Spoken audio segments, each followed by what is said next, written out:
What's up, guys? I'm fixing some brake line issues on my Rover LR3, and I figured I would just share how I've tapped in to solve this rear hardline super quick. So this is your regular brake hardline that comes up from your rubber lines here down to your brake calipers.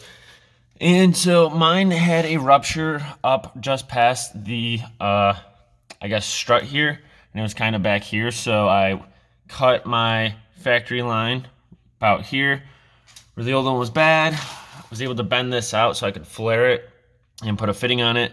And then this back here is all brand new line, which I've flared, put a fitting, and then kind of coupled those together.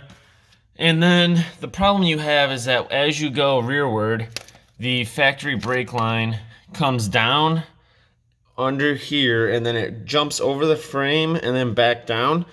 So if you need to replace a spot up here that's broken, there's nowhere to tie in, and it's very hard to find a spot in this area. So what I've had to do, and what I've found after much of research, is if you come down here and let me just get in a better spot.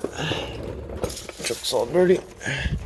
So here is your center exhaust box. Your rear muffler is back there, and here's the next box up.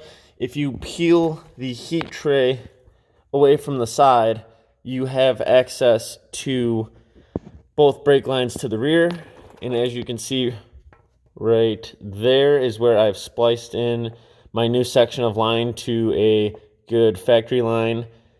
And this is the only spot I've found from here all the way to the back where you can get that line cut and then pull it down, get your flaring tool on it and your fittings, and go about doing it that way. So this is the only spot I've found, unless you go all the way back up to the front and then you're running an entire new line, which is not what I needed. I just needed that section. So that runs back this way and then behind the heat shields and stuff, and then up and around the frame. I probably could have gone through the frame right there, but I didn't, so I'm going to figure a different solution. Anyhow, that's what I've tied in, and that is kind of directly under the driver's side door, under there. And then I just ran it back all the way over the frame, and then it pops up over here. So I had a lot of trouble figuring out where that spot in the middle was, so hopefully this helps someone out. If you are fixing a rear hardline on your Rover LR3, hit that subscribe button, guys. Hope this helps. I'll see you guys next time.